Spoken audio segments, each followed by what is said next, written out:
গোল গোল সাদা ফুলগুলোতে পরম যত্নে হাত বুলিয়ে দিচ্ছে নারী থেকে শিশু, যুবক থেকে বৃদ্ধ। এ যেন ফুলে হাত বুলানোর মহোৎসব। এভাবেই চলছে পেঁয়াজ ফুলের পরাগায়নের কাজ। অল্প সময়ে বেশি বীজ পেতে শুধু মৌমাছির উপর নির্ভর না করে দল বেঁধে এভাবেই করা হয় কৃত্রিম পরাগায়নের কাজ। পেঁয়াজ বীজ উৎপাদনের ভরা মৌসুমে ব্যস্ত সময় পার করছেন চাষি সহ শ্রমিকেরা। এখন ফুল আসছে, এখন ফুলগুলা প্রতিদিন নাড়ে দিতে হয়, নাড়ে দিলে পরাগায়ন ভালো হয়, বীজ ভালো হবে। আর এখানে 40-50 জন কাজ করে, তাদের মধ্যে নারী পুরুষ সবাই আছে। পেঁয়াজ বীজের পরাগায়ন করতে বাদ পড়েনি শিশুরাও। রোজায় বিদ্যালয় বন্ধ থাকায় ঈদের পোশাক কিনতে এবং পরিবারকে সহায়তা করতে পরাগায়নের কাজ করছে তারা। রোজার জন্য স্কুল কলেজ বন্ধ, তাই আমরা কাজ করে কাপড় চোপড় কিনতেছি। দুপুর টাইমে পেঁয়াজ পরাগায়ন করলে বীজটা উন্নত মানের হয়। দেশের উত্তরের জেলা পঞ্চগড়ে দিন দিন বাণিজ্যিকভাবে পেঁয়াজ বীজ চাষের পরিমাণ বাড়ছে।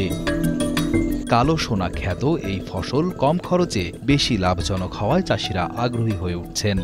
তাহেরপুরি ও ফরিদপুরি জাতের পেঁয়াজের বীজের চাষ হচ্ছে বেশি। প্রতি বিঘা জমিতে 1 লাখ টাকা খরচ করে 3 থেকে 4 লাখ টাকার পেঁয়াজ বীজ বিক্রির আশা করছেন তারা। আবহাওয়া অনুকূলে থাকলে এবার জেলার পেঁয়াজের বীজের বাজার 5 কোটি টাকা ছাড়িয়ে যেতে পারে। বীজ উৎপাদন এই এলাকার এই সর্বপ্রথম পঞ্চগড় জেলায় মনে হয় বীজ উৎপাদনে কেউ উৎসাহিত ছিল না। আমি মনে হয় সর্বপ্রথম করি। এই বীজ উৎপাদন হওয়ার ফলে আমাদের এলাকার যারা করে তারা উৎসাহিত হয়েছে এবং সবাই বীজ আগামী বছর উৎপাদন করবে এই ধরনের চিন্তাভাবনা করতেছে। প্রাকৃতিক বিপর্যয় না এলে এবার ভালো ফলনের আশা করছেন চাষিরা। ভালো বীজ উৎপাদন করে চাষিরা লাভবান হওয়ার পাশাপাশি আমদানি নির্ভরতা কমে আসবে, ফলে বৈদেশিক মুদ্রা সাশ্রয় হবে, এমনটাই মনে করছেন তারা।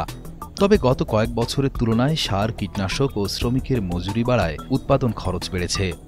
চাষিদের দাবি, নিজ উদ্যোগে তারা পেঁয়াজের বীজ চাষ করছেন, তবে কৃষি বিভাগের পক্ষ থেকে মিলছে না কাঙ্ক্ষিত কোনো সেবা। কৃষি বিভাগ আমাকে সেরকম আকারে কোনো সহযোগিতা করেনি, তবে আমি ওনাদের সাথে যোগাযোগ করেছিলাম আমার সার এর জন্য।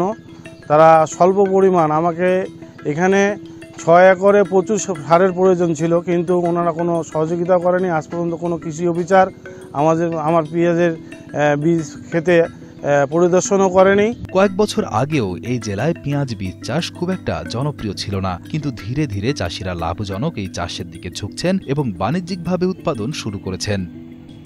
কৃষি বিভাগের দাবি, মাঠ পর্যায়ে চাষিদের সব ধরনের সহায়তা দেওয়া হচ্ছে। তো আমরা কৃষকদের পরামর্শ দিচ্ছি, বিশেষ করে বপনের সময় বীজ শোধনের পাশাপাশি সুষম সার ব্যবহার এবং কীটনাশক বা বালাইনাশকের যুক্তিসঙ্গত ব্যবহারের পরামর্শ দিচ্ছি, যাতে কৃষকরা ভালোভাবে এই কালো সোনা নামে খ্যাত পেঁয়াজ বীজ উৎপাদন করতে পারে এবং আর্থিকভাবে স্বাবলম্বী হতে পারে।